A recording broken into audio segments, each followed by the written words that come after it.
Alors bonjour et bienvenue à tous dans ce 47e épisode de l'Entonnoir du Bitcoin.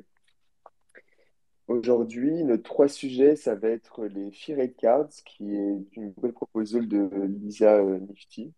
Je ne connais pas son nom complet, ça doit être Neigood, un truc comme ça. Et qui est en fait une sorte d'upgrade du fonctionnement des frais pour les canaux Lightning. Donc on va en discuter après plus en profondeur. En deuxième, on a les paiements asynchrones sur Eclair. Eclair qui est une implémentation de Lightning.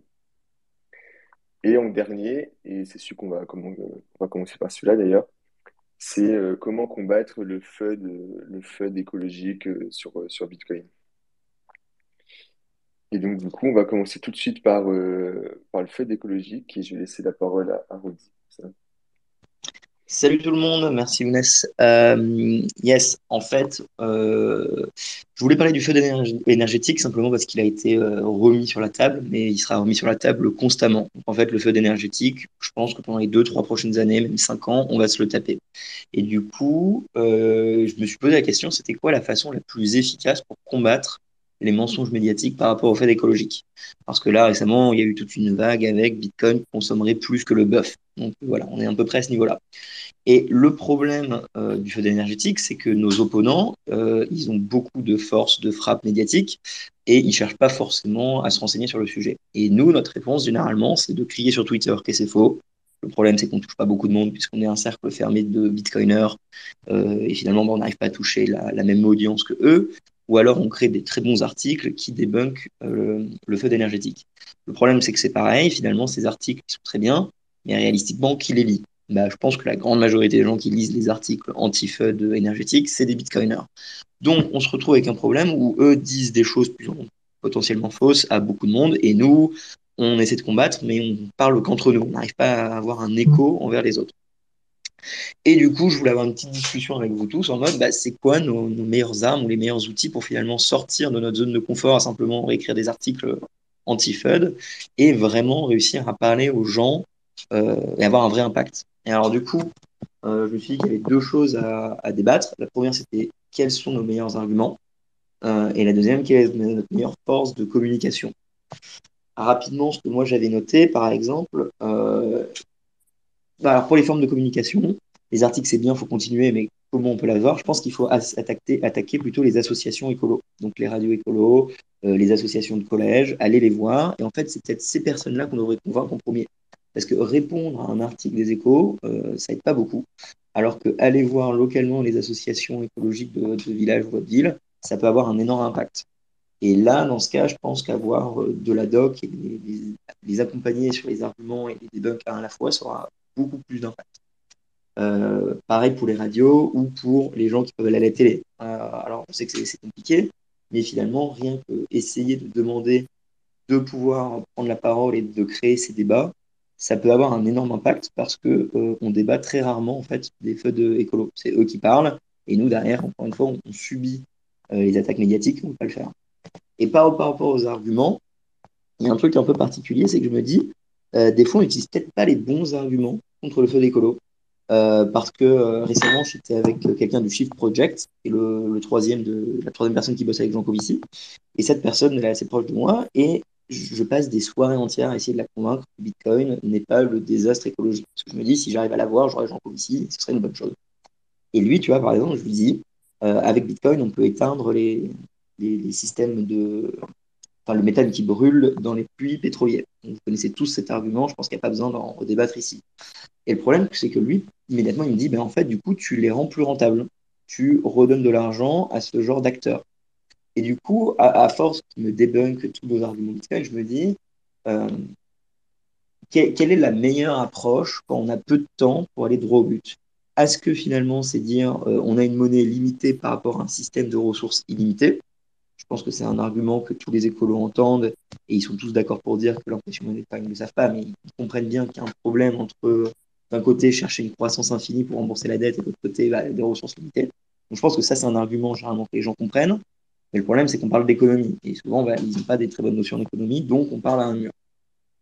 La deuxième chose, c'est parler un petit peu de que l'énergie vient du renouvelable ou alors des sources perdues.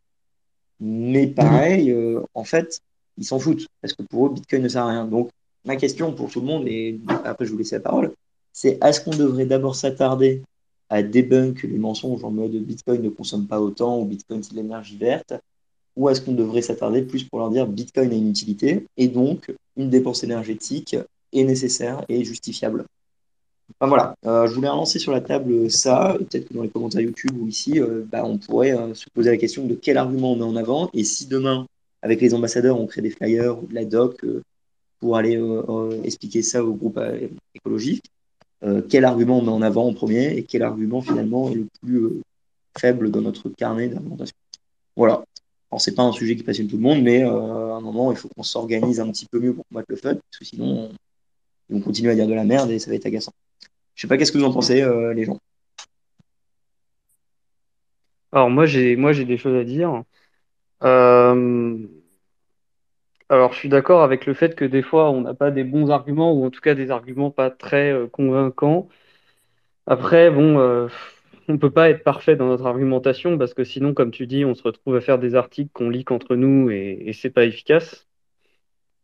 Je pense que par contre il y a des je pense qu'il faut adapter nos punchlines en fait parce que comme tu dis on n'a pas le temps. Quand il faut expliquer dans un média, on n'a pas le temps, il faut être concis. Et je pense qu'il y a des moyens de faire des punchlines qui sont un peu plus efficaces. Après, ça peut pas non plus être l'alpha et l'oméga. Je veux dire, après, quand il faut aller dans le détail, c'est un autre sujet. Mais je pense par exemple qu'un des bons arguments contre le FUD écologique, c'est de comprendre qu'on est en train d'inverser cause et conséquence quand on fait le FUD écologique. C'est-à-dire qu'en général, le FUD, c'est de dire, bah oui, mais regardez, il faut consommer de l'énergie pour que Bitcoin fonctionne. Bitcoin, il fait consommer de l'énergie. Voilà. Sauf qu'en fait, ce que les gens disent là, c'est qu'en fait, ils sont en train d'inverser la cause et la conséquence. La consommation d'énergie de Bitcoin, elle n'est pas du fait de Bitcoin. Elle est du fait qu'il y a de l'énergie qui est disponible. Et c'est juste que, en fait, quand on dit Bitcoin consomme de l'énergie, en fait, il faut inverser et il faut dire que c'est le secteur de l'énergie qui utilise Bitcoin comme une source de revenus. Et donc, c'est totalement différent, en fait. C'est pas Bitcoin qui a besoin de consommer de l'énergie, c'est que l'énergie déjà présente est consommée par Bitcoin, mais c'est juste qu'elle n'est pas utilisée à autre chose. Et je pense, par exemple, que ça va aussi dans d'autres types de punchlines assez typiques, c'est quand on dit que quand on n'aime pas le message, on tire sur le messager. Bitcoin, c'est un peu ça. Bitcoin, c'est un thermomètre de la quantité d'énergie qui est gâchée dans le monde. Parce qu'on ne peut pas la récupérer pour des raisons X ou Y. Et donc, dire, bah, en fait, en accusant Bitcoin de consommer de l'énergie, ce qu'on fait, c'est qu'on est en train de pointer du doigt le thermomètre, c'est-à-dire le truc qui nous permet de dire qu'il y a plein d'énergie gâchée dans le monde, qui peut pas être utilisée à son plein potentiel. Et on est en train de dire, bah voilà, le thermomètre, c'est pas bien.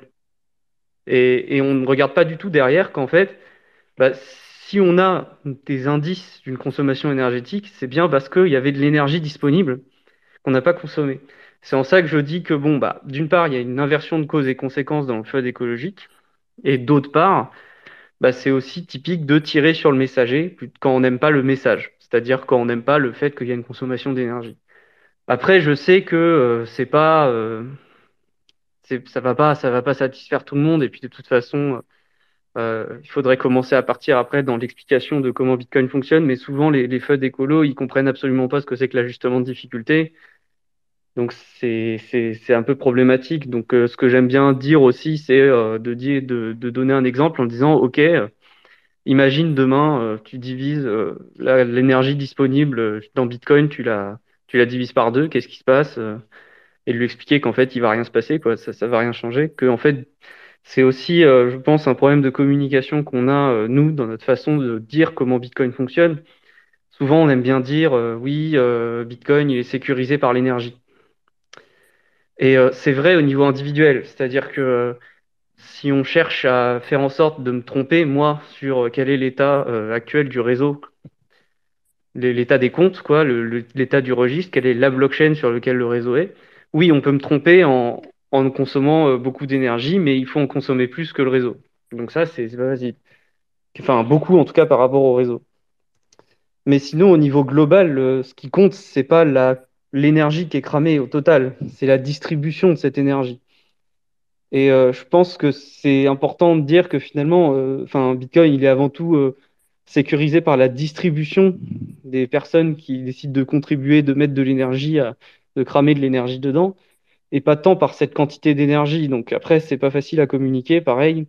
Et je pense qu'il faut chercher des punchlines qui permettent d'envoyer ce message de manière efficace. Parce que je pense que bah, c'est surtout, enfin, je pense qu'on a des moyens d'avoir des bonnes punchlines qui soient vraies, en fait, et que du coup, si les gens creusent en se disant non, mais c'est que de la punchline, et puis après, ils regardent le détail, et puis ils voient qu'en fait, c'est pas juste une punchline, quoi. Il y a une vérité derrière. Ça peut, je pense, être plus convaincant. Après, bon, bah, moi, je suis peut-être pas très bon en argumentation. Enfin, en tout cas, je sais que ça marche pas que sur le plan rationnel. Les gens ont tendance à cacher, en fait, la raison pour laquelle ils rejettent cette chose-là. Et souvent, il y a d'autres arguments. Souvent, la spéculation est derrière. Ça va balancer que c'est de la spéculation, uniquement de la spéculation. Enfin, voilà. Mais ça, c'est pas du fait écologique, mais ça va souvent de pair. Et du coup, c'est pas facile de traiter de tous les arguments en même temps. Donc, voilà. Je sais pas si. Ouais, si, c'est très intéressant ta façon de voir Bitcoin comme un thermomètre de l'énergie gâchée. Et ça, je pense que ça peut parler aux gens. Après, ils vont te répondre, bah, il faut arrêter de gâcher cette énergie ou alors elle peut être mieux utilisée. Et du Bah, coup, en fait, souvent, oui. Oui, mais oui, souvent, tout on à arrive fait. sur le problème qui disent, en fait, comme Bitcoin ne sert à rien, cette énergie, on devrait la mettre dans une serre ou alors on devrait la relier au grid, etc. Et en fait, je me demande des fois si il faudrait qu'on justifie que Bitcoin est très utile. Et est-ce que c'est ça notre ligne directrice? En mode Bitcoin a une vraie utilité, donc l'énergie est justifiée. Ou est-ce qu'on ne devrait pas s'embêter à leur dire, on devrait plutôt répondre un peu FUD par FUD, dans le sens où s'ils nous disent, et vous vous rendez pas compte, Bitcoin, ça consomme plus que la Belgique, au lieu de dire oui, mais non, on répond oui, mais toutes les autres industries également, en mode les lampes de Noël également. Et donc en fait, la technique de combat, ce serait de les ridiculiser en mode oui, mais votre argument, en fait, il marche avec tout. Et donc on describilise leur argument. Est-ce qu'on devrait en fait se plier à leur jeu un peu niaisé de juste dire des trucs un peu stupides et nous on répond par d'autres arguments? Ou est-ce qu'on devrait vraiment prendre le temps d'expliquer que Bitcoin est utile? Là, c'est deux techniques, mais j'ai peur que quand on est à la radio, quand on est à la télé ou quand quelqu'un nous parle en soirée, bah, on a 30 secondes, quoi. Et les gens, ils s'intéressent pas à Bitcoin, hein. Bah oui, c'est ça qui est compliqué. C'est pour ça que c'est pour ça que j'ai effectivement pas discuté le volet utilité de Bitcoin parce que là-dessus, c'est encore plus. En fait, je pense que nous, on a une vision de l'utilité de Bitcoin et je pense qu'on n'a pas tous la même. En fait, je pense on est venu par Bitcoin pour différentes raisons. Il y en a qui seront venus pour des raisons plus d'économie en se disant, ouais, économiquement, c'est un meilleur système. Il y en a qui seront venus pour des raisons plus techniques en disant, ah, c'est quand même un beau système technique qui a l'air d'avoir ses mérites. Mais quand tu vois, par exemple, le succès du blockchain bullshit, en fait, c'est extrêmement difficile d'expliquer à quoi sert Bitcoin. Et comme tu dis, on a 30 secondes, donc si tu es face à un FUD particulier, bah, il va falloir surtout que tu arrives à répondre en 30 secondes au FUD et au moins tu auras réussi ça. Mais je pense que c'est très difficile d'expliquer très rapidement à quoi sert Bitcoin de manière à ce que les gens comprennent parce que ça résout vraiment un problème informatique. Enfin, déjà, rien qu'au niveau technique, ça résout un problème qui est quand même vachement abstrait. Il faut avoir essayé de travailler un peu dans l'informatique pour comprendre ce que ça résout exactement. Euh, et pour peu que après le mec te dise oui, mais alors du coup il suffirait de faire ça pour résoudre le problème et que après en fait il faut lui dire que bah non, sa solution ça marche forcément moins bien. Après en fait tu commences très très vite à partir dans tous les sens alors que de dire bon bah en fait mec tu es en train de nous dire Bitcoin ça consomme de l'énergie, ça pique de l'énergie à la population alors qu'en fait c'est précisément l'inverse, ça aide des producteurs d'énergie à se financer, à s'installer. Euh, Rien que de dire que en fait on nous attaque en nous disant ouais Bitcoin c'est pas écologique, Bitcoin ça consomme l'énergie des autres et de prouver qu'en fait bah, si eux ils mettent de la valeur dans le fait de fournir de l'énergie à tout le monde et à être écologique, et bah très bien bah en fait Bitcoin est écologique et permet à des fournisseurs d'énergie de se financer. Donc en fait, si vous nous dites que pour vous, c'est très important ces choses-là et que vous avez l'impression que Bitcoin, ça fait des mauvaises choses sur ce plan-là, et ben en fait, c'est précisément l'inverse. Donc en fait, tu vois, tu fais un deux en un, tu donnes une utilité sociale à Bitcoin en disant, mais rien que le fait qu'il finance des sources d'énergie, en fait, ça devrait largement vous suffire, du coup, socialement au niveau de l'utilité. Et il n'y aurait même pas besoin de discuter les autres aspects qui sont pas indépendants, mais qu'on a toujours considéré comme indépendants de l'autre côté, comme l'aspect économique ou l'aspect technique informatique. Je ne laissais pas parler les autres. John, vas-y. Ouais, je sais pas, là, en vous écoutant, j'ai l'impression que il y a quand même vaguement enfin, deux objectifs qui me paraissent bien différents. C'est le premier, vous avez, vous êtes dans dans un échange en fait restreint, genre à la radio, et puis donc voilà, vous sort une punchline anti-Bitcoin et comment il faut réagir. Le but, évidemment, c'est pas de convaincre la personne en face de soi que Bitcoin c'est bien. Il faut trouver une autre punchline, il faut pouvoir sortir un argument de poids qui démonte l'argumentaire d'en face. Et donc là, il faut pas aller beaucoup plus loin que ça. Après, il y a l'autre cas, et c'est ce que tu décris toi, Roxy, c'est convaincre une personne qui te semble clé et qui a en fait qui a des verrous. Et là, ce qui me semble opportun, c'est d'identifier un petit peu quelle est l'origine de ce verrou. Pour moi, c'est probablement pas Bitcoin en fait. C'est peut-être autre chose parce que il veut, je sais pas moi, de la décroissance. Il veut, il a une dent contre les entreprises du parapétrolier. Et donc en fait, tout ce que si tu veux apporter en fait du fun, il faut que tu trouves en fait la punchline qui va bien, l'argumentaire qui va bien. Bah, il faut en fait avoir le bon argument qui va en fait lui dire finalement ça sert ce qu'il recherche. Mais il faut pas croire non plus que les gens en face de nous ils sont des idiots. Quelquefois ils ont des incompréhensions. Et toujours en fait ces débats qu'on a quelquefois avec comment il s'appelle déjà Pierre Bessac sur Twitter. Et déjà bon alors c'est quelqu'un qui vient visiblement de l'IT et donc qui connaît deux trois choses quand même. Il n'est pas idiot, mais qui a du mal en fait à comprendre comment fonctionne techniquement Bitcoin. Donc c'est dur de casser un peu un certain nombre d'arguments. Et puis on voit quand même qu'il est fondamentalement contre. Et quand tu vas lui dire par exemple que c'est socialement utile localement, il trouvera toujours en fait un contre-argument contextuel où bah je sais pas, en Iran on a eu des sociétés, des mineurs qui ont abusé en fait du système, quoi. Donc il faut aussi avoir conscience de ce qui n'a pas marché bah, pour pouvoir rebondir dessus, quoi. Parce qu'après c'est argument contre argument et après on amène en fait des pièces d'information contextuelles pour se contredire. Et donc ça, bah en fait ça amène pas à grand chose, quoi. Donc je pense qu'il faut être aussi un peu prudent et un peu comprendre en fait ce que la personne est là en face de nous essaie de dire. Ouais, c'est assez vrai et il faut faire attention aussi à son vocabulaire parce que par exemple dire Bitcoin grâce en arrêtant les torchères de méthane va décarboner une partie du CO2 qui aurait été émis. En soi, c'est vrai, mais il faut toujours prendre avec des pincettes parce que, en général, quand j'ai des débats avec des personnes très proches écolo, leur premier truc, de toute façon, c'est à partir du moment où Bitcoin, c'est de la spéculation et de la finance, ils sont contre, ils ont très peu de base en économie et ils te sautent à la gorge à la moindre erreur technique ou alors ils vont essayer de t'emmener vers des points très sensibles et puis regarder l'ensemble des arguments, mais juste toujours t'attaquer sur transformation du méthane, mais combien, mais comment.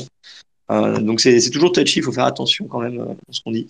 Camilla, non, Eric, t'étais premier, puis Camilla. Ouais, bonjour tout le monde. Moi, perso, je pense qu'il faut faire les deux, en fait. C'est dire, faut dire d'un côté, oui, c'est bien, voilà, ça permet de chauffer les plantes pour faire à manger, ça permet d'avoir de l'électricité pas chère, ça consomme 5 fois moins que, comment dire, un système de paiement international.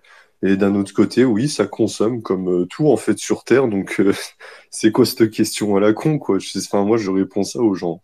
Parce que je vois pas l'intérêt de poser ça, quoi. Et quand disait, par exemple, John, avec je sais pas, des mineurs qui peuvent être malicieux, Mais les mecs, giga scoop, quoi. On est en train de découvrir que l'humain peut faire des choses malicieuses. Je sais pas, genre, ça existe depuis la nuit des temps, des gens qui font des choses malicieuses. Donc, oui, dans tout système, il y aura des gens malicieux, mais bon. Enfin, la finalité, c'est que on arrive justement à, comment dire, à faire des choses bien. Donc, où est le problème, quoi?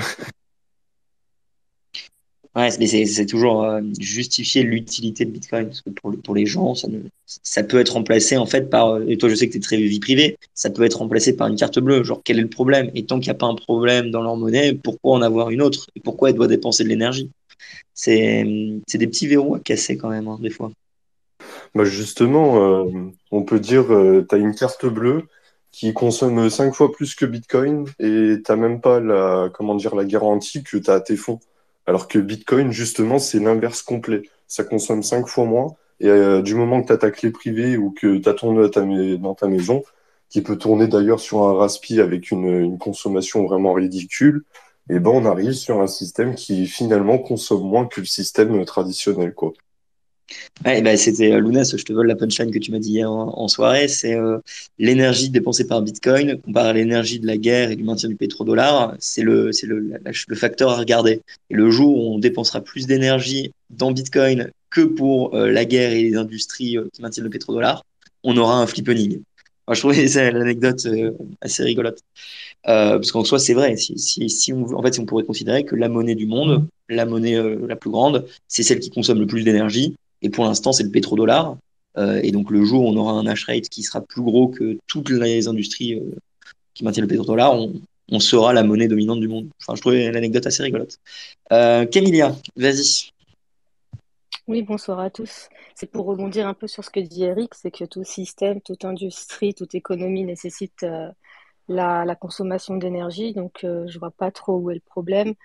Ensuite, je vois qu'il y a Yorick dans l'audience, et c'est vrai que lui a été confronté à pas mal de questions sur BTC assez difficiles, et il a toujours su s'extirper et surtout, notamment sur BFM Crypto, lors de ses interventions. Donc, j'aimerais un peu avoir son avis. Je ne sais pas si il montera sur le space, mais je serais très curieuse de connaître son avis et qu'est-ce qu'il répondrait à ce type de questions. Voilà. Ouais, du coup, pour moi, on est bien d'accord que c'est normal que ça consomme de l'énergie, mais du coup, le problème, il est plutôt, quand tu dis ça aux gens, souvent, ils vont te répondre, oui, mais ça sert à rien. Ça sert juste à spéculer. Du coup, on dépense juste de l'énergie pour rien. Du coup, ça rejoint ce que disait Ouais, Roxy, et qu'en fait, ouais, il faut travailler sur leur expliquer ouais, pourquoi mais c'est utile, quoi. justement, Lounès, là, tu vas avoir affaire à des personnes qui ne veulent pas comprendre. Ils sont dans l'ignorance. Ils souhaitent pas savoir. Pourtant, il y a toutes les documentations. Il suffit juste de suivre quelques comptes pour, pour, euh, pour s'éveiller sur cette techno. Enfin, il y a des personnes de mauvaise foi. Qu'est-ce que tu veux faire face à des personnes de mauvaise foi? Mais est-ce Enfin, que ce serait pas notre cible en fait? Est-ce qu'on devrait, tu vois, alors quelqu'un te pose une question un peu à la conne sur le plateau de BFM Crypto et toi en fait tu sais que tu vas pas répondre à lui, tu vas parler aux auditeurs directement.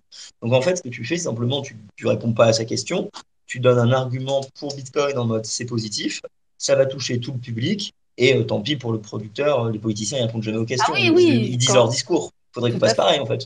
Ah, Je tout pense que à Yorick le fait fait. bien. Oui, oui, voilà, exactement. Enfin, après, il faut répondre de la façon la plus simple, hein. Il n'y a pas besoin de se compliquer la tâche.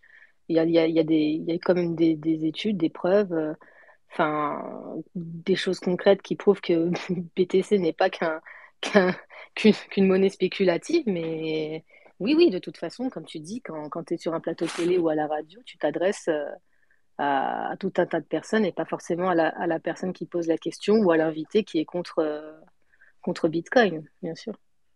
Et peut-être pour poser une question un peu plus large, donc pas les arguments, mais les moyens de diffusion de notre message, radio enfin, radio et télé, bon, bah, il y en a très peu parmi nous qui peuvent aller parler régulièrement. Bah, je pense que déjà, Yorick fait un excellent job. Hein, merci Yorick pour ce que tu fais. Ma question, c'est est-ce que vous pensez par exemple que des campagnes promo en mode des pubs dans les billboards, est-ce que des distributions de flyers massifs via par exemple les ambassadeurs, est-ce que ce genre d'autres systèmes de communication, des articles dans les échos qu'on paye, hein, ou je sais pas, on fait un crowdfunding, ou quelqu'un, au moment des sociétés paye, pour finalement faire que le message où notre debunk soit beaucoup plus massif. Donc d'un coup, genre tu ouvres les échos, tu ouvres BFM, peu importe, et là, tu as une énorme page en mode Bitcoin consomme, mais, et là, on débunk les points qu'on entend à la radio. Est-ce que ça peut être une solution, d'après vous ou pas? Ou est-ce que finalement, ça ferait qu'on fait du lobby? Enfin, évidemment, c'est du lobby, mais enfin, je sais pas quel est votre point de vue là-dessus. Moi, je dis que Greta Thunberg, elle serait très content et que ce serait vu comme du greenwashing. Ouais, c'est ce que j'ai peur. Non, pas Ouais, mais- forcément. Dans d'autres pays, ça se fait très bien. T'as des abribus, des pancartes dans le métro, enfin, 4 par 3. Pas forcément. Après, ça dépend le message que tu souhaites faire passer et de quelle manière. Mais Ouais, si c'est pas forcé, moi, je suis contre.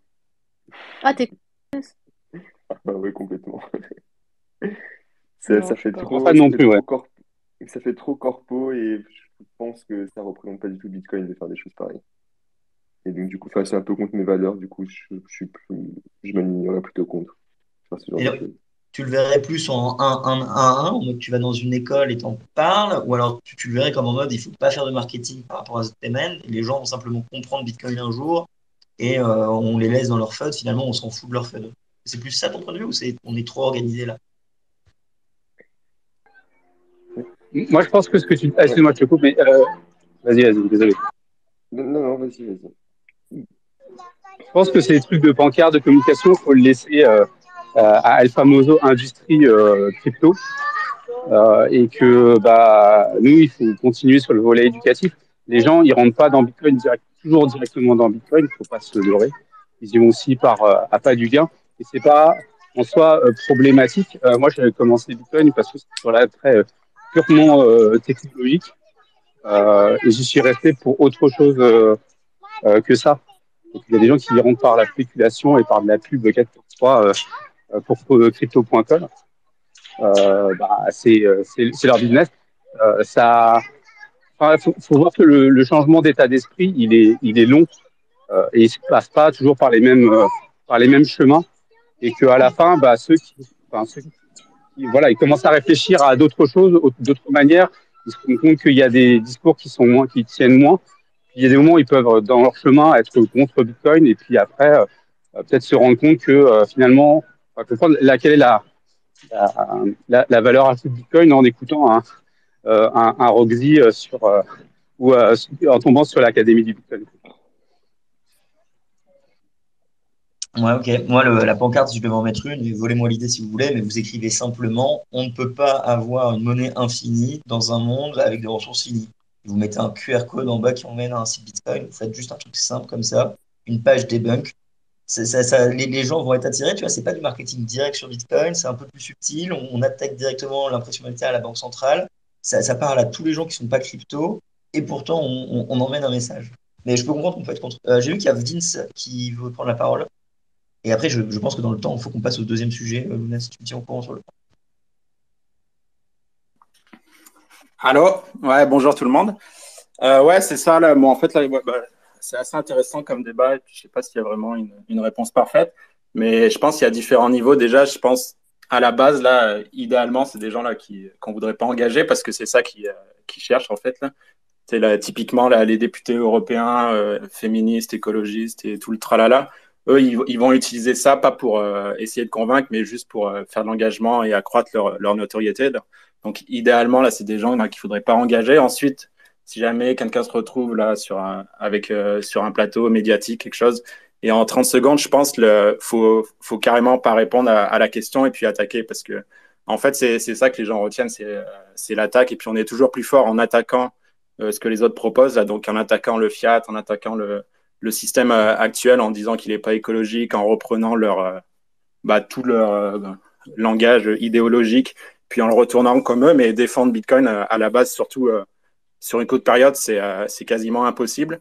Et puis c'est là le point où je veux en venir. Fondamentalement, je pense, c'est des débats là qui sont toujours perdants là du côté des défenseurs de Bitcoin parce que le contexte l'a fait surtout en France ou en Europe là, qu'on est dans une sphère médiatique, politique là où depuis 30-40 ans, on nous a bassinés, où on a essayé et on a même réussi à convaincre tout le monde là que en fait euh, les délires écologiques, toutes ces choses-là sont réelles, que la croissance c'est pas bien, que consommer de l'énergie c'est pas bien. Donc je pense en fait en parallèle d'essayer de convaincre et de défendre Bitcoin à court terme, c'est surtout changer ça. Et puis là, ça va prendre beaucoup plus de temps en fait d'aller à l'encontre en fait de tous les délires là qui ont été lancés ces dernières années là que on va tous mourir à cause du réchauffement climatique ou ces choses-là. Parce que tant que les gens croient en fait à ces choses-là, que consommer de l'énergie c'est pas bien, que la croissance économique c'est pas bien, on peut pas en fait défendre Bitcoin si les gens ont cette manière de penser. Donc je pense en parallèle là, de convaincre à court terme, c'est important là d'aller sur des sujets de fond et expliquer là pourquoi en fait toute cette idéologie est complètement fausse en fait. Et puis là on parlait des pancartes ou ces choses-là, mais on s'aperçoit que ces choses-là ça marche que quand tu as un terreau idéologique là qui est quand même à la base favorable à ces idées, qui est un peu plus qui croient moins en fait à tout ce que les médias vont leur présenter. C'est surtout aux États-Unis, dans certains États, que ça fonctionne, ou quand ils comprennent là, que l'utilisation du pétrole, c'est quelque chose de positif plutôt que négatif. Donc je pense qu'il y a tout ce changement de mentalité à faire en parallèle. Mais ça, c'est un travail plus à long terme et un peu plus compliqué. Et là, il faut faire du lobby auprès d'organisations médiatiques ou des politiques, ces choses-là. Mais c'est quelque chose qui met du temps à se mettre en place, mais qui est, je pense, nécessaire là, pour changer le discours, parce que les gens sont tellement formatés que c'est dur là, d'aller dire là, que consommer de l'énergie, c'est bien quand tout le monde pense que c'est mal. Merci pour ton intervention. Et tu vois, je pourrais te répondre que justement pour répiler quelqu'un qui est vraiment anti, enfin vraiment pro-écolo, en mode anti-croissance, anti-production, bah, tu peux dire que Bitcoin vient casser le frein des banques et de la dette, en fait. Donc tu lui expliques très rapidement que finalement Bitcoin vient, entre guillemets, mettre une sorte de décroissance forcée ou de sobriété forcée parce que on détruit ce que eux considèrent être le problème de la société, à savoir le système. Ça se débat parce que dans tous les cas, on ne sait pas exactement le futur et il y a plein de théories économiques qui peuvent varier. Mais rien que leur dire ça, d'un coup, ça les met à contre-pied parce que eux, ils voyaient Bitcoin comme étant dans la finance. Et toi, tu lui dis non, en fait, Bitcoin vient à l'encontre de cette finance contrôlée. Et des fois, ça marche pas mal, je trouve, cet argument parce que ça les déstabilise et d'un coup, ils se rendent compte que Bitcoin peut être de leur côté. Et il y a beaucoup de gens qui pensent ça. Donc, je sais pas, ça, c'est une piste de réflexion parmi tant d'autres pour tout le monde. Luna, je pense qu'on doit. Non, non, je ne sais pas si on a le temps pour une dernière question. On va pas trop tarder, ouais. On attend de voir si quelqu'un va intervenir encore 20 secondes et puis on passe au suivant. Ouais, je voulais juste dire que en gros, enfin, on peut pas, que comme disait Vince, on peut pas convaincre les gens que consommer de l'énergie, c'est pas forcément une mauvaise chose et tout ça. C'est pour ça que, enfin, moi, ce que j'ai dit au début est assez intéressant, je trouve, pour justement dire, bah, en fait, si tu es contre la consommation d'énergie, regarde le thermomètre, regarde toute l'énergie qui est consommée, qu'on pourrait récupérer et qu'on consomme pas de manière utile parce que justement, on peut pas, et parce qu'on ne finance pas toutes ces infrastructures, etc. Enfin, pour moi, quand on doit attaquer l'idéologie, c'est un trop gros morceau, on n'a pas le temps. Donc c'est pour ça que j'aime bien, enfin c'est pour ça que je soutiens qu'il faut plutôt répondre directement au FUD et il faut aussi faire très attention avec son vocabulaire. Parce que quand du coup on est face à quelqu'un qui est dans ces croyances-là et qu'on lui dit bah, c'est normal que ça consomme de l'énergie, hein, parce qu'un système économique ça consomme de l'énergie, bah, globalement il se dit ok bon bah voilà j'ai raison. Donc j'avais raison, ça consomme de l'énergie, en plus ça sert à rien. Donc voilà. Alors qu'en fait, bah, il y a moyen de les attaquer en disant simplement que bah non, en fait, ça consomme pas d'énergie qui pourrait être utile à autre chose. Ça te montre juste qu'il y en a plein de disponibles qu'on n'utilise pas. Mais donc, je trouve que l'argument est efficace contre ces gens-là, en tout cas sur le court terme. Et c'est parce que souvent, les gens, il y a aussi de l'ignorance énorme des gens qui comprennent pas l'ajustement de difficulté, qui comprennent pas que si ça consomme moins d'énergie, Bitcoin, bah, c'est pas grave. Si ça consomme plus d'énergie, c'est pas grave non plus. Simplement parce que quand on leur a dit que le minage, c'était de faire des calculs compliqués pour valider les blocs, ils s'imaginent que bah voilà, ça prend un certain temps à valider un bloc. Tu te rends compte, tu peux pas valider un bloc tout seul, hein. Il te faut une grosse machine et consommer beaucoup d'énergie. Donc c'est bien la preuve que c'est pas très efficace tout ça. Alors que bah non, en fait, ces calculs très compliqués, c'est pas des calculs très compliqués, c'est juste des tirages aléatoires. Et en fait, c'est juste une manière de réguler la quantité de données qui circulent sur un réseau. Mais bon, et donc du coup, ça consomme pas d'énergie en fait. Que la question, c'est juste de faire en sorte que le réseau ne soit pas spammé. enfin, c'est une composante technique que les gens n'ont pas. Et je pense que c'est intéressant aussi d'essayer de mettre sans le développer, tu vois, mais juste évoquer le fait que techniquement, ils ont quand même, il y a quand même quelque chose qu'ils n'ont pas compris dans Bitcoin et que peut-être qu'ils devraient se renseigner. Et rien que de mettre ce petit doute, même si ça va pas convaincre les gens à court terme, ça peut mettre le doute à moyen, long terme. Les gens vont se dire, bah tiens, c'est quoi cette histoire en fait, que ça s'ajuste, etc. Et peut-être que ça peut les faire un peu plus changer d'avis, en tout cas sur l'aspect FUD écologique. Après, tous les autres aspects sur la spéculation, etc. Bon, bah ça c'est un autre sujet. Il faut trouver d'autres arguments. Voilà. Super, merci beaucoup. Du coup, je vais conclure le sujet 1 et après on parle de Lightning principalement. Du coup, voilà, vous voyez que c'est un sujet assez complexe. Sachant que du coup, nous, de notre côté des coups Bitcoin, on a une page thématique slash écologie où on a recensé beaucoup de data, de rapports, d'informations, de vidéos. Alors, je vais bosser sur une petite V2 parce qu'il y a plein de contenu qui est sorti. Je vois il y a Guillaume de Grantan, vous avez fait une super série là-dessus. Mais donc voilà, n'hésitez pas en tout cas, si jamais vous devez retenir un lien, c'est découvre Bitcoin slash écologie. Et au moins, en soirée, vous dites, bah, là-bas, tu trouveras les ressources. Parce que comme on ne peut pas donner de source en soirée, vu que c'est impossible, ou tu dis des chiffres, mais tu les sors un peu de ton chapeau, au moins, il y a un endroit où ça peut aider. Et pareil, on bosse sur un flyer pour les ambassadeurs qui débunkent certains trucs. En tout cas, merci à tous pour votre participation pour ce débat, c'était cool. Lounès, je te laisse la parole pour balancer sujets 2 et 3 qui sont tech avec Fanny et les autres. Ouais, du coup, on va passer au deuxième sujet, qui est une proposal de Nifty May pour introduire ce qu'on appelle des Fee Rate Cards, et qui est une sorte, comme j'ai dit tout à l'heure, d'upgrade du fonctionnement des frais des canaux sur Lightning. Du coup, en fait, actuellement, un nœud peut annoncer pour chaque canal des frais de base, c'est-à-dire le nombre de millisatoshi qu'il faudra payer, peu importe le paiement, et des frais proportionnels au montant du paiement que le nœud route. Et du coup, à chaque fois que l'opérateur du nœud il veut mettre à jour ses frais, il doit utiliser le Gossip Network de Lightning pour en fait communiquer à tout le réseau les nouveaux frais du canal. Et Lisa propose de remplacer ces frais par une carte de taux, Fee Rate Cards, je traduis ça comme un savoir, qui donne du coup quatre taux différents qui sont applicables selon en fait la distribution de la liquidité dans le canal.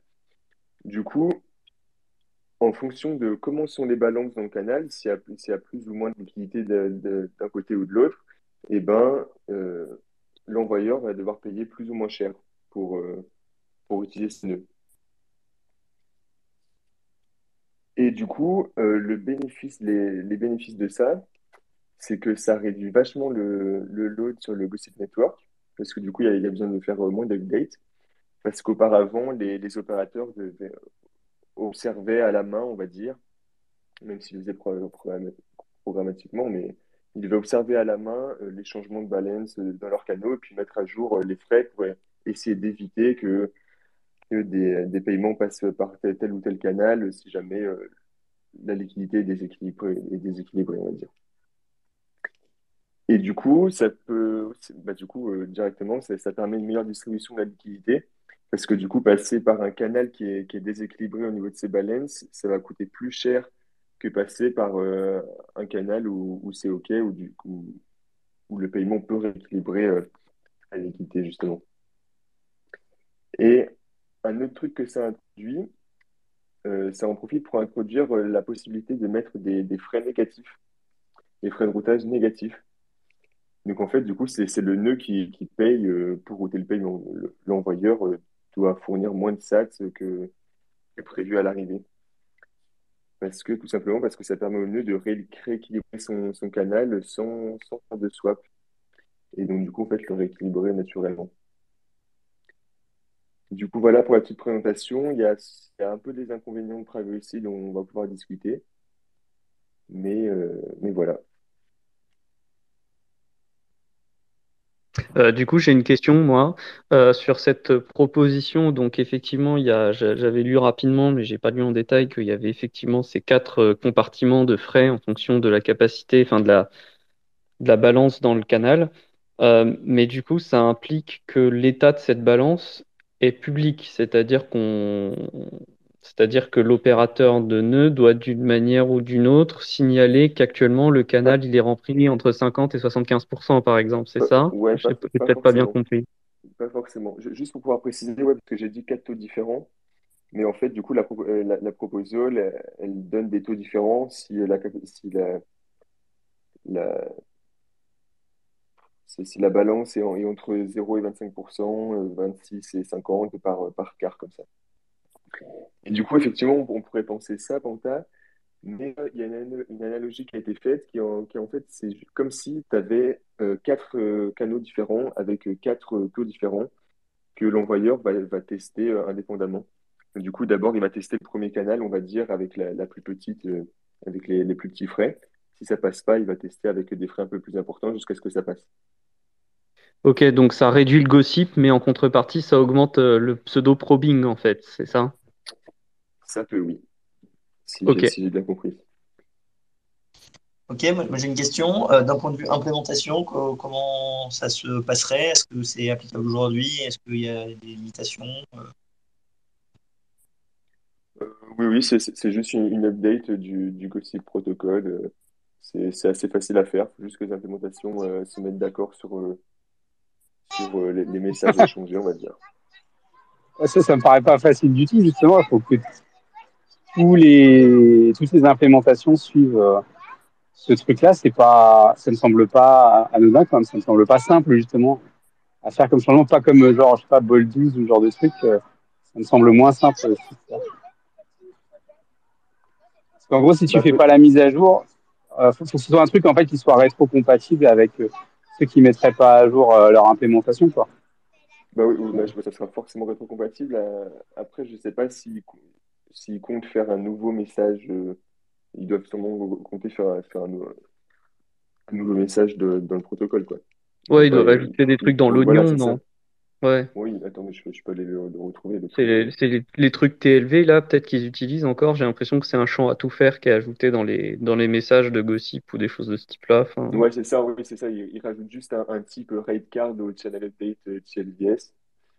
Et du coup, c'est complètement rétrocompatible. On peut très bien imaginer qu'en fait, au début, on utilise les deux. Et voilà, quoi. bon, moi je trouve que l'idée de mettre les frais négatifs, c'est bien.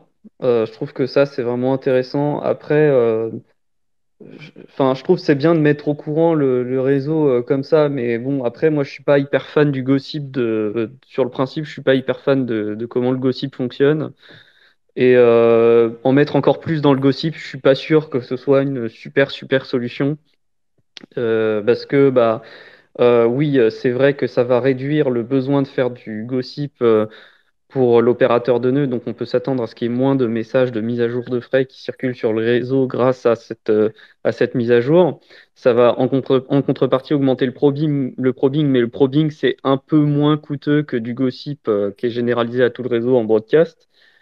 Mais bon, le problème est que ça peut être utilisé de manière adversariale ou au sens où bah, un opérateur de nœud peut, enfin, qui est malicieux, il peut faire plein de mises à jour de ses frais comme ça, et ça fait des messages plus gros, et ça peut commencer à être un autre vecteur d'attaque de déni de service. Alors après, je Bah, sais que chaque nœud met une limite au nombre de messages que peut envoyer un opérateur de nœud sur le réseau de ouais, Gossip. c'est ce que j'allais dire. Il me semble qu'actuellement, c'est deux channel updates par jour au niveau des frais, quoi. Bah, ça dépend des implèmes. Toutes les implèmes tolèrent pas le même truc. Il y en a c'est 4, il y en a c'est 2, voilà. Mais du coup, enfin ça rajoute de l'incertitude dans le réseau. Mais bon, là, tu autorises des channel updates qui sont un peu plus gros. Donc tu donnes un peu plus de poids à une attaque potentielle. Bon, après, ça reste un scénario. Bah ouais, Enfin, c'est disons que encore un scénario catastrophique, mais c'est voilà, je veux dire par là que je suis pas fan du principe ouais, de base. Donc bon, c'est t'as juste quatre champs au lieu de deux qui arrivent moins souvent, quoi. ouais. Ouais, John qui lève la main. Ouais, ouais. Je suis perplexe. J'ai pas l'impression que ça résolve grand-chose. Actuellement, ouais, il y a déjà, enfin, du pro. Je sais pas si on peut dire. On va faire la différence entre du probing Globalement, euh, des, des clients qui cherchent en fait à trouver un chemin de manière complètement légitime. La réalité, c'est que, encore une fois, on l'avait dit la semaine dernière, je crois, euh, le nombre d'HTLC qui traversent un nœud fail énormément. Et j'ai pas l'impression qu'en fait, que ça va améliorer quoi que ce soit. Même j'ai l'impression que ça pourrait paradoxalement augmenter en fait le nombre de fails. Bon, mais je trouve pas, je suis perplexe.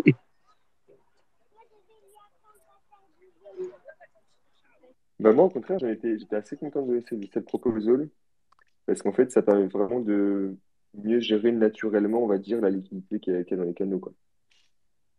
Enfin, je vois Ouais, plutôt ça comme ça. sinon, enfin, je suis d'accord que enfin, moi, je trouve vraiment que les frais négatifs, pour le coup, c'est un apport qui est vraiment intéressant parce que ça, je trouve que ça manquait vraiment, les frais négatifs sur le Gossip actuel. Donc ça, je retiendrai totalement de la proposition. Si on pouvait ajouter les frais négatifs aujourd'hui sans les compartiments, je serais déjà très content. Après, le système de compartiments, je suis moins fan parce que tu multiplies la taille des messages, mais en même temps, euh, tu garantis pas plus un paiement, quoi. En gros, le seul avantage que tu en tires en soi, c'est que tu sais que tu peux essayer avec des frais plus élevés, et tu sais que quand tu vas faire des paiements plus gros, il va falloir mettre des frais plus élevés.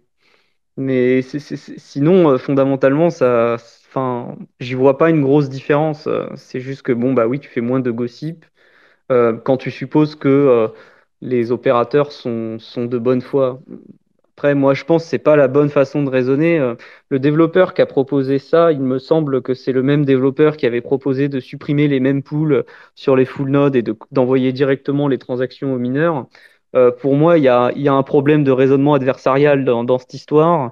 Et là, dans l'histoire des compartiments de frais, je trouve aussi que c'est encore un raisonnement qui est trop dans le oui, mais si les gens se comportent bien, il n'y a pas de problème. Oui, mais le problème, c'est que les gens peuvent mal se comporter. Et voilà, donc ce développeur-là, manifestement, il me semble qu'il a déjà, que c'est bien le même que cette histoire de supprimer les mêmes pools. Donc pour moi, il a déjà fait preuve de manquer un peu de raisonner en adversarial, quoi. Donc On dit pas de mal de Lisa, c'est impossible. Soyons sympas. Non, elle a proposé si ads. Non, non, c'est quelqu'un de Simple, prolifique et qui. De quoi?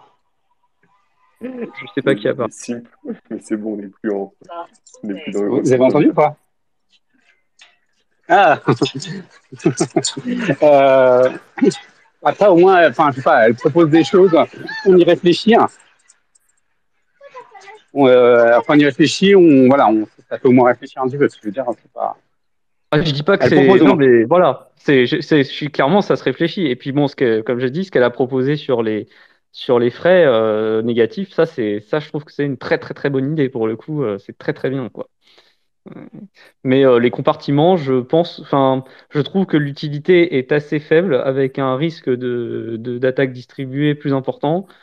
Je ne sais pas si c'est vraiment worth it, si si ça vaut vraiment le coup, quoi. Et on peut pas Voilà. rajouter de la preuve de travail dans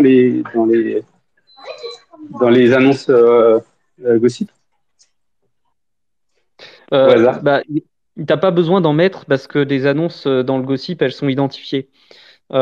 Tu sais, enfin, tu pourrais changer le système en fait de protection de spam du Gossip en mettant de la preuve de travail si tu veux pour permettre à plus de gens de faire plus de changements sur le Gossip. Mais en fait, enfin, tu ne protèges pas grand-chose. Mais sinon, en fait, comme on sait comme tous les messages de Gossip sont signés par l'opérateur de nœud et que on sait quel est l'outil EXO concerné à chaque fois, bah après tu peux facilement limiter la propagation des messages par outil EXO. Donc t'as pas de problème de spam parce que toutes les personnes sont identifiées via le réseau Bitcoin en fait derrière. Si, je trouve que ça, un opérateur de nœud qui a besoin de faire son update et qui en fait en a fait un peu trop, mais qui en a d'une manière très légitime, on a vraiment besoin, qui paye le coût de son annonce, tu vois. Tu vois, c'est là dans un cas où en fait on n'autorise aucun cas de débordement. Et dans un autre, pour ceux qui en ont besoin, ils peuvent le faire sous réserve de faire la preuve de travail. Ouais, c'est Voilà, ça, enfin, ce ça, serait c'est- possible. Ce serait possible, mais après, faut régler. Après, à chacun de régler sur les implémentations. En fait, après, c'est une question aussi dans les implémentations de voir à quel moment tu acceptes ou pas de relayer, et tu peux avoir des critères différents selon enfin, selon tes choix, en fait. Un peu comme aujourd'hui les mines relais fi sur les full node Bitcoin, hein, c'est un peu pareil. Donc oui, oui, c'est totalement possible de faire ça. Après, ce serait une piste intéressante pour effectivement ou permettre plus d'updates ou permettre des updates plus grosses et tout en évitant les problèmes du DDoS, quoi. Après, faut voir comment techniquement faire ça correctement, quoi. Et vous voyez vraiment pas d'intérêt pour la gestion de la liquidité, enfin des balances dans les canaux. Ah Parce si, que pour si, moi, ça a un intérêt. c'est vraiment le point le plus important pour moi. C'est un énorme intérêt. Si, si, c'est une très bonne idée d'un point de vue gestion de liquidité. C'est une très très bonne idée. C'est, c'est certainement que, idéalement, ce qui pourrait se passer, c'est que tu règles une fois les frais de tes canaux et t'as quasiment pas à y toucher Ouais, voilà, pendant c'est des ça. mois hein, avec un tel Donc système. C'est sûr, hein. pour moi, c'est un gros plus comparé au risque supplémentaire, tu vois. Parce que la liquidité sur Lightning, c'est quand même un des gros problèmes qu'on a et qui existeront toujours, quoi. Après, après, bon, bah, tu sais que tu vas aussi augmenter la quantité de probing sur le réseau en contrepartie, hein. Il y a le risque de DDoS, avec le gossip qui est augmenté en taille. Mais après, tu augmentes aussi le probing de base dans le réseau. Donc, du coup, ça devient normal pour tout le monde de probe des balances de canal pour savoir quels frais on paye, quoi. Donc, bon, Bah, c'est ça, ce que tu disais le au niveau de la DDoS avec privacy. le gossip, je suis pas trop d'accord parce que enfin, il y a quand même des limites, quoi. Qu'elle soit à 2 ou 5, tu as quand même des limites de relais pour les transférer, Ouais, quoi. Enfin, je vois pas trop comment tu ouais. peux utiliser ça. Enfin, et puis la taille, elle est doublée, elle est pas non plus. Oui, oui, non, ça va, ça reste. Je suis Enfin, d'accord que la pour moi, c'est proposition assez reste honnête. négligeable, c'est assez négligeable comme risque, quoi. Ouais, je suis d'accord avec ça. Moi, je suis quand même, c'est ce qui m'inquiète plus, c'est certainement le probing des balances de canaux qui serait monnaie courante, quoi. Parce que Ouais, bon, ouais, c'est plutôt ça. Ouais, parce que ça m'inquiète du plus. coup, elle en a parlé un petit peu, du coup, directement dans sa proposal. Et elle dit que selon ses calculs, eh ben, utiliser des compartiments comme ça, des annonces dans le genre, ça réduit à peu près par deux du nombre d'essais nécessaires pour déterminer avec exactitude la balance d'un canal. Donc ça le divise quand même par deux, quoi. Ouais, après, c'est surtout que, en fait, normalement, un acteur qui la joue pas mauvaise, il fait pas beaucoup de probing. Donc de base, il n'y a pas beaucoup de probing dans le réseau à l'heure actuelle. Et là, potentiellement, il y aurait une augmentation du probing parce que bah, tout le monde fait du probing en fait pour savoir quel frais payer. Donc là-dessus, c'est peut-être moins bon. Après, par exemple, moi, j'aime beaucoup les frais négatifs, mais peut-être qu'effectivement, si on les a pas à l'heure actuelle, il y a une raison et que peut-être qu'il faut effectivement ce système de compartiment pour les avoir et tout. Donc bon, ça paraît quand même intéressant, hein, c'est sûr, hein, comme tu dis, pour gérer la liquidité, c'est quand même très intéressant. C'est, c'est l'aspect probing qui me dérange un peu plus. Au fond, moi, ce que je me dis, c'est que quitte à annoncer des frais qui dépendent de la taille du canal, autant carrément rendre public les balances aussi pour éviter enfin, des canaux publics, pas des canaux privés, évidemment. Euh, Parce que voilà, on cache les balances des canaux publics alors qu'ils sont publics, donc en soi, ils sont déjà doxés de base, alors que ça pourrait énormément faciliter le routage de paiement aussi. Donc, c'est juste que, bon, bah, quitte à perdre déjà beaucoup de privacy avec ce système de compartiment, est-ce que révéler les balances, c'est pas plus simple Il directement, y a quoi, aussi, je sais pas si c'est de ça dont vous avez parlé la semaine dernière, parce que j'étais pas là, mais il y a René Picard qui proposait de en fait partager sa balance avec ses pairs uniquement, ou ses pairs plus un, quelque chose comme Ouais, ça. c'est ça, ouais. C'est le JIT routing, il appelle ça, je crois. Et ouais, effectivement, connaître la balance des canaux de tes pairs avec leurs pairs à eux, histoire de faciliter le routage de paiement. Euh, ouais, ça se défend. Après, ça. voilà, enfin, c'est juste dans ce cas-là, pourquoi ne pas carrément révéler les balances de tous les canaux publics, quoi.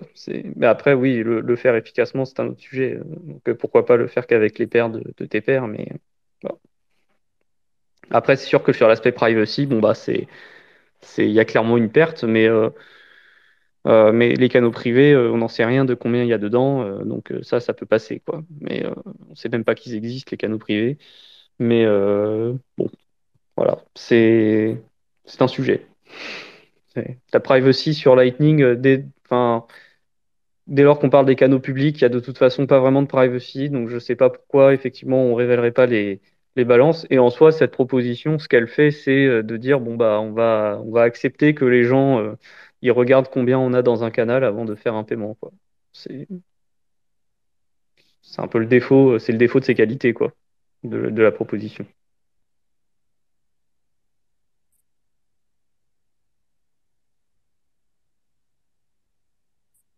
Ok, ok. Quelqu'un a quelque chose à rajouter à ça? Je sais pas, Fanny, je sais pas si t'es enfin sorti du train. Yes, non, pas plus à rajouter. J'ai pas eu le temps de beaucoup creuser, donc voilà. Ça marche. Et là, du coup, t'as un peu dispo pour parler de ton sujet, on va dire? Ou pas? Ou pas encore? Ouais, ouais, carrément. Là, c'est bon, je suis arrivé chez moi. Ok, super. Et bah, du coup, Euh, ouais, je vais te laisser m'introduire directement, ce sera plus simple. ok, nickel. On m'entend bien, ça va? Ouais, super. Ouais, cool. Let's go. Du coup, ouais, le troisième sujet, c'était pour pouvoir envoyer des paiements à des nœuds Lightning qui sont hors ligne, hein, parce qu'aujourd'hui, c'est vraiment enfin, c'est l'un des gros trucs niveau expérience utilisateur qui coince un peu, enfin en tout cas qui est quand on le compare au truc classique dont on a l'habitude, bah, qui est un peu compliqué à expliquer niveau Lightning, c'est que il faut être en ligne pour recevoir un paiement. Donc ça, c'est dû à la manière dont Lightning marche, avec des transactions Bitcoin non publiées qu'on signe à chaque fois qu'il y a un paiement. Et donc quand je reçois un paiement, je dois aussi signer une de ces transactions hors ligne. Et donc c'est pour ça qu'il faut que mon nœud soit en ligne. Et là où ça pose problème, c'est notamment pour les nœuds Lightning qui sont dans les téléphones portables. Donc par exemple, ceux qui sont dans des applications comme Phoenix ou comme Breeze. Donc vous avez votre propre nœud Lightning si vous utilisez Breeze ou Lightning dans votre téléphone, mais il est hors ligne la plupart du temps. Et du coup, c'est compliqué pour recevoir des paiements. Alors, il y a des trucs qui sont tentés avec une espèce de notification push, mais voilà, c'est pas juste faire une notification pour dire à l'utilisateur qu'il va recevoir un paiement, ça suffit pas. Il faut aussi faire d'autres trucs. Et l'une des options qui a été enfin, qui est en train d'être implémentée, c'est qu'en gros, très tôt dans la route, un nœud va retenir le paiement, euh, va avertir le destinataire qu'il va recevoir un paiement. Et ensuite, quand le destinataire est en ligne, il va dire au nœud qui a retenu le paiement, bah, ça y est, je suis en ligne, et le nœud qui a retenu le paiement va pouvoir l'envoyer. Et ça permet du coup de pas bloquer toute la route entre l'envoyeur et le destinataire. Mais ça voilà, parce que c'est ce qui se passe traditionnellement quand on envoie un paiement à un nœud hors ligne. Du coup, tout le monde transmet le HTLC de nœud en nœud jusqu'à ce qu'on arrive au destinataire qui est hors ligne, et donc on bloque la liquidité pendant jusqu'à l'expiration. Et et par contre, de l'autre côté, ce que ça permet de faire aussi, c'est que la personne qui envoie le paiement, bah, elle a transmis le truc, et donc elle peut ben, repartir hors ligne, par exemple, dans le cas d'un nœud qui est sur un téléphone. Elle n'a pas à rester en ligne le temps que le paiement, que l'autre personne, le destinataire, se mette en ligne à son tour. Et en gros, pour faire ça, on a besoin de deux trucs. On a besoin des messages oignons, donc onion message en anglais, qui en gros sont un moyen d'envoyer des messages à deux nœuds sur Lightning, directement entre eux, même s'ils n'ont pas de canal, etc. Et on a besoin aussi de trampoline, donc trampoline routing, où l'idée en gros, c'est qu'on va pas calculer l'intégralité d'une route. On va prendre un ensemble de nœuds qu'on appelle les nœuds trampoline, et on va juste calculer la route jusqu'au premier nœud trampoline. Et ensuite, on dit à ce nœud trampoline, bah, toi, envoie le paiement à cet autre nœud trampoline. Et à cet autre nœud trampoline, on lui dit, bah, toi, envoie le paiement jusqu'à telle personne qui est le destinataire final. Et le premier nœud trampoline, c'est lui qui va se charger de calculer la route jusqu'au deuxième trampoline. Et le deuxième trampoline, c'est lui qui va se charger de calculer la route jusqu'au destinataire final. Et donc, quand on combine ces deux choses-là, on arrive à avoir un truc où, en gros, moi, par exemple, je me connecte sur Phoenix, j'envoie le paiement et je l'envoie jusqu'au premier trampoline. Et là, donc, le premier trampoline, par exemple, ça pourrait être A5, donc je suis directement connecté à eux. Et là, A5, eux, ils me disent, c'est bon, on a reçu, tu peux éteindre l'application et on va se charger de transmettre le paiement à ton destinataire quand il sera en ligne. Et ensuite, du coup, A5 va envoyer un message au destinataire pour lui dire que il faut qu'il se mette en ligne. Il va attendre, il va avoir le paiement toujours en attente. Et une fois que le destinataire se met en ligne, ils vont faire la fin du paiement. Et donc, il y a juste A5, en gros, qui est embêté avec ce paiement-là qui n'est pas encore résolu. Et tout le reste du réseau, il n'a pas besoin de s'en soucier. Donc, ce qui est une façon assez élégante et assez respectueuse des ressources de tout le monde sur le réseau, de faire du paiement à des nœuds qui sont hors ligne. Et pourquoi on en parle cette semaine? Parce qu'il y a eu du code qui a été ajouté dans Eclair, donc l'implémentation de Lightning de A5, qui va dans ce sens-là avec une première avancée. Donc on n'a pas encore les messages oignons qui sont complètement déployés, mais il y a déjà les premières de bons pas qui ont été faits côté Eclair pour permettre justement aux nœuds trampoline de retenir un paiement le temps que le destinataire final soit en ligne. Et voilà. Je sais pas si c'était très clair mon monologue. Alors moi, il y a un truc que j'ai pas très bien compris, euh, c'est que en gros, si le destinataire est pas en ligne, donc il va y avoir celui qui veut envoyer, il va construire une route et il va envoyer les HTLC, et puis bon les HTLC, ils vont être bloqués à la fin. J'ai pas très bien compris ce qui se passait à ce moment-là. Parce que du coup, ce que je peux imaginer, c'est que quand le chemin de HTLC, il en arrive à l'avant-dernier nœud, celui juste avant le paiement, alors ce nœud-là peut effectivement envoyer un message à celui qui doit être payé de se connecter pour pouvoir effectivement conclure le paiement complet. Mais ce que je comprends pas, c'est comment tu fais, ou est-ce que même simplement ce HTLC, il reste en place jusqu'à ce que la personne se connecte, ou est-ce qu'il y a un moyen de faire une résolution intermédiaire qui évite de bloquer les fonds de tous les opérateurs de nœuds qui sont avant le chemin qui est tracé par le HTLC? Je sais pas si je suis clair dans ma question, mais... Ouais, mais du coup là tu parles de ce qu'on fait, comment est-ce qu'on fait maintenant, c'est ça? Ou tu parles de la Là, c'est ce que je proposition vois à l'heure actuelle, mais du coup, j'ai pas très bien compris qu'est-ce qui permettrait d'éviter d'avoir à bloquer la liquidité. par exemple? Là, en gros, toi, tu vas te connecter sur Phoenix, tu vas faire ton paiement comme d'habitude de ton point de vue, mais sauf qu'en gros, quand ton paiement il va arriver juste après toi sur le nœud A5, le nœud A5, lui, eux, ils vont dire c'est bon, c'est envoyé, mais c'est eux qui vont avoir le HTLC entre guillemets qui va bloquer de leur côté en attendant de pouvoir d'avoir le message du destinataire final qui dit qu'il est bien en ligne. Et bien sûr, ce qu'on peut imaginer, c'est que de l'autre côté, il y a aussi un LSP et qui va du coup se charger d'envoyer une notification, par exemple.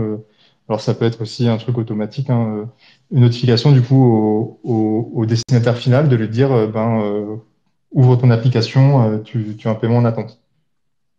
Est-ce que du coup, en fait, quelque part, il y a de la confiance là-dedans parce que t'es pas sûr que la personne sera payée tant qu'elle s'est pas reconnectée.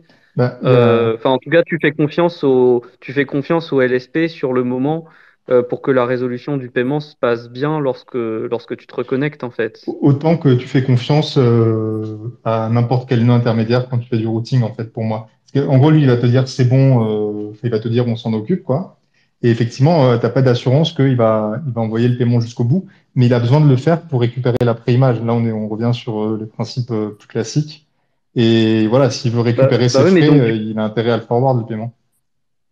c'est là que je comprends pas parce que du coup, s'il a une réception de fonds conditionnée à avoir la préimage, ça veut dire que tous les intermédiaires entre les deux LSP, eux, ils sont bloqués avec un HTLC où il faut la préimage pour pouvoir résoudre.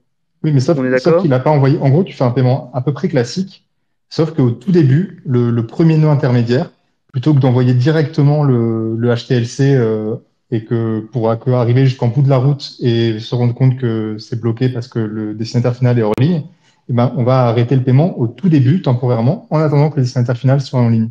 Mais sinon, c'est exactement le même principe. D'accord. D'accord, ok, je vois. Ok, Et donc ça, très on le bien. fait grâce à Trampoline, en gros, parce que voilà, on a besoin quand même d'avoir des nœuds un peu Ouais, je vois. particuliers. Je vois. Ok, très bien. Compris. Voilà, bah, je sais pas si, enfin, je sais pas ce que vous en pensez. Moi, je trouve ça assez cool. Et puis surtout qu'en plus, en gros, le gros problème avec Trampoline Routing aujourd'hui, c'est que, enfin, le problème, c'est pas un problème, mais actuellement, il y a que A5 qui le fait. Et en gros, du coup, ils peuvent pas vraiment le faire parce que si tu as un seul nœud trampoline sur la route, t'as aucune garantie en termes de privacy. Parce qu'en gros, tu calcules une route jusqu'à lui, et tu lui dis envoie le paiement à telle personne. Et donc, il sait que c'est le destinataire final. Et donc, bah, voilà, t'as aucune privacy. Alors que du coup, si tu as plusieurs trampolines, bah, tu peux sélectionner toi deux, trois trampolines et comme ça, ben, on revient un peu au principe du routage en oignon et chaque nœud trampoline, il ne sait pas trop d'où vient le paiement et où il va à la fin, etc. Et donc c'est pour ça qu'aujourd'hui, ils peuvent pas vraiment utiliser ça à pleine puissance, mais ils sont voilà, ils construisent au-dessus de ça et certainement que ça sera ben, l'un des premiers wallets à pouvoir faire ça. Je sais que Brice, il regarde aussi beaucoup tout ce truc-là, parce qu'il y avait une interview de Roy, donc le patron de Breeze chez Stéphane Livera, où il disait justement que pour lui, c'était le gros truc, la prochaine frontière de Lightning, c'était de résoudre pardon, ce problème d'expérience utilisateur. Donc je pense que ça va arriver là-bas aussi. Et voilà, ça sera assez intéressant parce que ça fait vraiment, pour moi, un use case important pour justement trampoline routing. Alors il y en a d'autres, hein, ça n'a pas été développé pour ça forcément à la base, trampoline routing, mais c'est quelque chose qui est vraiment assez clair du point de vue utilisateur. Et c'est pour ça que je pense que ça a des chances de dynamiser un peu le débat et de faire en sorte que ben, dans d'autres implémentations, ça se secoue un peu plus sur l'implémentation de trampoline. Alors, je crois que Trampoline s'est implémenté dans Electrum aussi, dans l'implémentation Lightning d'Electrum. Je crois qu'il y a du trampoline routing qui est inclus. Après, c'est pas la même approche non plus chez eux, vu qu'il n'y a pas de full node et tout, mais ouais. Mais enfin, moi, je pense que c'est très bien hein, au niveau de l'expérience utilisateur, mais j'ai pas encore bien compris exactement le modèle de confiance que ça met derrière, parce que c'est vrai qu'on manque d'adoption sur trampoline routing, mais je pense que ce serait vraiment une bonne chose d'avoir plus d'adoption de trampoline routing, parce que je vois mal tout le monde faire son propre routing, récupérer le gossip et tout ça, quoi. Donc ça me paraît être une bonne chose quand même. Ça va dans une direction qui est intéressante. Tu sais, quand tu parles de la confiance envers le LSP, je rappelle quand même que A5, quand tu fermes ton application, tu lui fais quand même confiance il fasse pas un force close de tes channels. Quoi. Oui, il faut C'est pas pas qu'il trop force close et que tu te reconnectes pas entre-temps, oui. ouais, le truc, c'est que ton application mobile, donc voilà, tu vois, tu as déjà un modèle de contrat assez fort. Par contre, ouais, trampoline, moi, je serais content qu'il soit un peu plus, qu'on le voit un peu plus déployé. Justement, parce que trampoline, ça marche bien que s'il y a plusieurs trampolines et pas celui de Electron et celui de A5. Il faudrait qu'il y en ait, je sais pas moi, une centaine, qui soient un peu distribués dans le réseau pour qu'en fait, et que ce soit utilisé donc par chacun des nœuds pour envoyer et pour recevoir par ailleurs. Quoi. Donc, c'est là-dessus où Trampoline devient vraiment intéressant. Là, ce qui est fait de Trampoline, en gros, c'est juste 50% d'intérêt. Moi, je me demandais juste à quel point ça pouvait congestionner le réseau de Hold, les Chelsea, jusqu'à ce que le destinataire soit disponible. Justement, ça le congestionne beaucoup moins qu'actuellement. C'est ça l'intérêt. Aujourd'hui, tu t'envoies un paiement, c'est une bouteille à la mer. Tu sais pas si le mec en face il est en ligne ou pas. Et s'il n'est pas en ligne, ben voilà, ta bouteille à la mer, elle va flotter dans les canaux de tout le monde jusqu'à ce que il y ait l'expiration, quoi. Alors que là, en gros, ça va congestionner la route entre toi et le premier trampoline. Et donc, ce qui est intéressant, c'est que dans des cas où tu utilises un truc comme Phoenix ou Breeze, par exemple, il y a de bonnes chances que ton trampoline, ça soit le premier, ça soit ton LSP, donc A5 ou Breeze. Donc, du coup, en fait, vraiment, ça va juste congestionner ton canal avec eux. Toi, tu t'en fous, tu es hors ligne, tu as fait ton paiement. Eux, il faut juste qu'ils aient la liquidité prête pour envoyer le paiement quand le destinataire final est en ligne. Donc je pense qu'ils doivent réserver de la liquidité pour faire ça. Mais en fait, tu vois, ils ont même pas besoin enfin, du point de vue du protocole, ils n'ont pas, eux, de HTLC euh, en transit dans un de leurs canaux qui part de eux et qui va vers l'extérieur. Ils ont juste ton HTLC à toi qui vient vers eux dans ton canal avec eux et c'est tout. Donc voilà, c'est pour ça c'est assez élégant, je trouve, comme moyen de résoudre ça. Ok, mais ce HTLC, ils peuvent pas le settle du coup. Non, ils peuvent pas le settle, donc ça sera des HTLC, je pense, avec un temps d'expiration adapté, donc peut-être un peu long, mais ils peuvent pas le settle tant que l'autre Gus en face, il est pas en ligne et qu'ils n'ont pas forward du coup à leur tour le HTLC. Effectivement. En gros, c'est vraiment, c'est comme actuellement, sauf que il y a l'un des nœuds au tout début de la route qui va se dire, attends, on va juste pinguer l'autre et on continuera à forward les HTLC une fois qu'il sera en ligne. Du coup, en parlant, peut-être ta question, c'est, imaginons qu'on est dans un cas où il y a une petite route quand même entre moi et le premier trampoline. Effectivement, je pense que ça veut dire que peut-être eux, ils auront des HTLC avec des temps d'expiration un peu plus longs. Et du coup, peut-être qu'ils devront attendre un peu plus longtemps. Ah, donc il y a bien de la Tu vois, pour liquidité la qui est route. bloquée dans le réseau public, du coup. Ça, c'est si il y a ici, il faut passer par le réseau public pour atteindre le premier trampoline. Ok, d'accord, voilà. Donc quand même, il y a des hodl invoice de ce type-là, quoi, des invoices attendus, Ouais, quoi. Hmm. exact. Enfin, mais du coup, enfin voilà, Ah c'est un oui, ok. cas, enfin Oui, c'est le bah cas ça c'est général, typique. mais en pratique, je sais pas si ça sera un cas, ça sera le cas le plus fréquent, quoi. Du Parce coup, que ça fait le beaucoup plus trampoline. sens les trampolines dans des setups avec des LSP que dans des setups plus génériques. Ouais, parce que du coup, le trampoline, il connaît le canal qu'il y a jusqu'à son client, on va dire. Et du coup, il sait que la transaction va passer, quoi. C'est plus à ce moment-là Ouais. un essai de transaction. Ok. Et il y a Copain Malin qui demande comment ça se passe comment se passe la transaction si le receveur ne se connecte jamais. Oui, parce que maintenant, il y a une sorte de chat sur les spaces. Et ils sont pas mal Ben, du formels. coup, c'est ouais, ça va expirer, quoi. Et donc, du coup, tu vas réavoir tes fonds naturellement, le HTLC va expirer. Mais du coup, voilà, il aura gêné personne finalement et personne sera au courant que tu as tenté un paiement, alors que d'habitude, tu vas pourrir un peu la liquidité des nœuds de plein de nœuds intermédiaires au passage, alors que là, c'est pas le cas.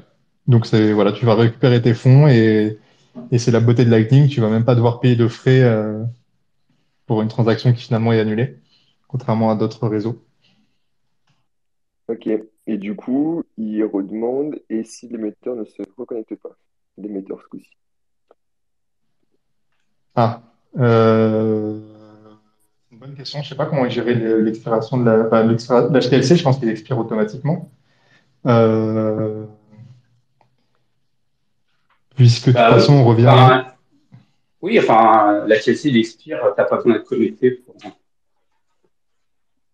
Ouais, puisqu'on revient à un état antérieur, donc si je dis pas de bêtises, il n'y a pas besoin de. Enfin, la manière dont Lightning fonctionne aujourd'hui, je pense pas qu'il y ait besoin de re-signer si l'HTLC finalement il expire, puisqu'on revient à l'état précédent pour lequel on a déjà les signatures.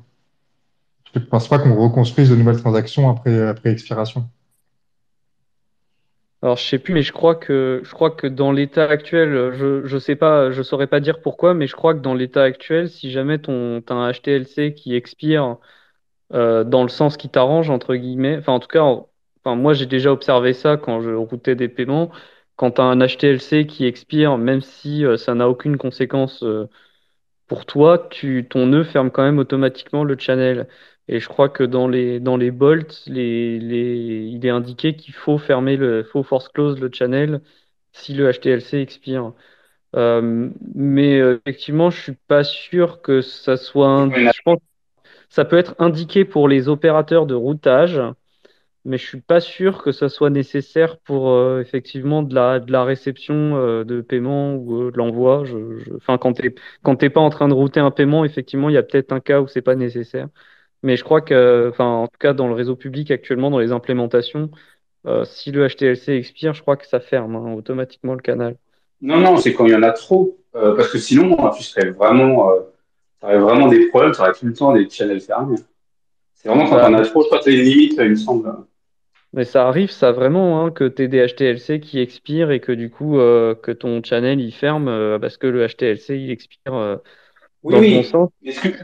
Oui, mais je veux dire, ça t'arriverait tous les jours d'avoir des channels enfin, de cette situation, je pense que il me semble que c'est quand il y en a plusieurs, Normalement, ton œil se protège.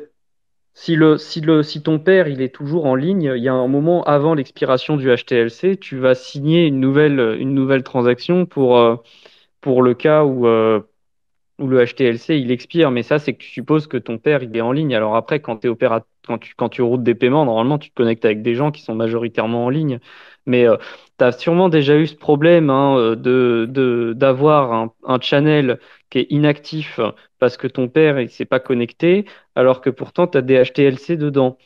Et que ce soit des HTLC pour lesquels tu as la préimage ou qui ont expiré, ça change rien. Tu vas quand même force close immédiatement, automatiquement, tu vois. Parce que le pair en face n'est pas connecté pour pouvoir faire la nouvelle signature. Après, la raison pour laquelle on fait ça doit être liée plus au fait qu'on route des paiements, donc que derrière on attend une préimage ou des choses de ce type-là. Alors que dans le cas dans lequel on parle, là, c'est pour l'envoi ou la réception du paiement uniquement. C'est pas pour faire un routage derrière. Donc je sais pas, mais enfin je sais, enfin j'en sais pas plus que Fanny sur comment on pourrait gérer ça, mais je sais qu'en tout cas normalement, même si effectivement ça paraît indolore, je m'étais posé la question et effectivement si un HTLC expire et que tu peux pas resigner la transaction derrière, tu fermes le canal quoi. Mais je sais pas pour quelle raison, hein, je saurais pas dire qu'est-ce qui motive le fait de s'imposer cette chose-là alors qu'il n'y a pas de risque normalement. Enfin, voilà. Ouais, faudra qu'on creuse, je pense, parce qu'effectivement, je sais pas là, comme ça à répondre. Mais c'est intéressant comme sujet, donc pour une prochaine fois. Bon, et ben si c'est OK, on va pouvoir arrêter là, hein. Il y a Roxy qui voulait que je rappelle à tout le monde que ce mercredi a lieu le premier meet-up des ambassadeurs Bitcoin à travers toute la France. Je ne saurais pas vous dire exactement combien on a de villes, mais je dirais une trentaine, ce qui est vraiment fantastique. Et surtout, il y a les villes les plus importantes, Genre, ouais, il y a déjà les villes les plus importantes, c'est déjà pas mal. genre Marseille, quoi. Genre Marseille, ouais. Marseille. Et du coup, si vous voulez voir s'il y a un meet-up dans votre ville, dans une ville à proximité, vous pouvez aller sur le site découvrebitcoin.com/ambassadeur, il me semble. Vous aurez une belle petite carte, vous pourrez explorer ça assez facilement. Donc n'hésitez pas à aller rencontrer des bitcoiners dans votre région ce mercredi ou jeudi, selon les endroits. Du coup, voilà, merci à tous d'avoir écouté ce podcast aujourd'hui. Comme d'habitude, vous pouvez vous abonner, laisser un petit commentaire, un petit like, ça fait toujours plaisir. Et puis on se dit à la semaine prochaine. Bisous, Salut tout le monde! bye bye. Salut tout le monde!